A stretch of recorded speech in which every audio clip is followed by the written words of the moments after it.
नमस्कार दोस्तों, स्वागत है आपका समृद्धि फाइनेंस चैनल पर। आज के इस विशेष वीडियो में हम बात करेंगे भारतीय रेलवे की महत्वपूर्ण उम्मीदों और उनकी जरूरतों के बारे में, जो केंद्रीय बजट 2025 में केंद्रित हो सकती हैं। तो आइए जानते हैं कि रेलवे कर्मचारियों और परियोजनाओं के लिए बजट में क्या अहम बदलाव हो सकते हैं। 1 फरवरी 2025 को केंद्रीय वित्त मंत्री निर्मला सीतारमण द्वारा आम बजट पेश किया जाएगा और इस बार रेलवे के लिए बहुत सारी महत्वपूर्ण उम्मीदें और मांगें उठ रही हैं। भारतीय रेलवे देश के परिवहन नेटवर्क का सबसे अहम हिस्सा है, जिसे देश की रीढ़ कहा जाता है। पिछले कुछ वर्षों से रेलवे को जिस प्रकार से बजट आवंटित किया गया है, उससे कई परियोजनाएं अधूरी रह गई हैं। इस वीडियो में हम रेलवे की इन उम्मीदों पर विस्तार से चर्चा करेंगे। हाल ही में ईटीवी भारत ने national federation of Indian railwaymen के वाइस प्रेसिडेंट बीसी शर्मा से बातचीत की। उन्होंने रेलवे की प्रमुख समस्याओं और सुधार की जरूरतों के बारे में अपनी राय दी। बीसी शर्मा का कहना है कि रेलवे के सामने कई चुनौतियां हैं और इनके समाधान के लिए बजट में खास प्रावधान होने चाहिए।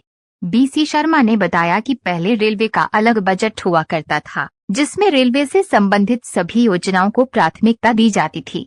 लेकिन जब से रेलवे का बजट आम बजट में शामिल कर लिया गया है, तब से कई योजनाओं को फंडिंग की कमी का सामना करना पड़ा है। पिछले बजट में रेलवे को 2.34 लाख करोड़ रुपए आवंटित किए गए थे, जो इस विशाल नेटवर्क और इसके विकास के लिए अपर्याप्त थे। रेलवे के 13 लाख कर्मचारियों के लिए भी बीसी शर्मा ने कई मुद्दों को उठाया है। उन्होंने बताया कि करीब 50% कर्मचारियों के पास सरकारी क्वार्टर नहीं है और कई स्थानों पर कर्मचारियों को किराए पर भी क्वार्टर उपलब्ध नहीं है। खासकर श्रीनगर जम्मू रेलवे प्रोजेक्ट जैसे नए क्षेत्रों में कर्मचारियों को गंभीर परेशानी का सामना करना पड़ता है। इसके अलावा रेलवे में नई भर्तियों पर भी रोक लगी हुई है, जिससे काम के बोझ में बढ़ोतरी हो रही है और युवा बेरोजगारी की समस्या भी गहराती जा रही। बीसी शर्मा ने पेंशन और ट्रांसपोर्ट अलाउंस को लेकर भी कुछ सवाल उठाए। उन्होंने कहा कि 2004 के बाद भर्ती हुए कर्मचारियों के लिए नई पेंशन योजना से उनका भविष्य संकट में है। पहले लिबरलाइज्ड पेंशन स्कीम के तहत कर्मचारियों को रिटायरमेंट के बाद उनके अंतिम वेतन का 50% पेंशन के रूप में मिलता था, लेकिन अब नई पेंशन योजना में न्यूनतम पेंशन की गारंटी नहीं है। बीसी शर्मा ने सरकार से पुरानी पेंशन योजना को फिर से लागू करने की मांग की, ताकि कर्मचारियों को आर्थिक सुरक्षा मिल सके। 8वें वेतन आयोग की मांग। इसके अलावा बीसी शर्मा ने रेलवे के कर्मचारियों की सैलरी और भत्तों पर चर्चा करते हुए कहा कि रेलवे का कार्यान्वयन केंद्रीय विभागों से अलग और अधिक चुनौतीपूर्ण होता है, इसलिए रेलवे के वेतनमान और भत्तों को अलग से निर्धारित किया जाना चाहिए।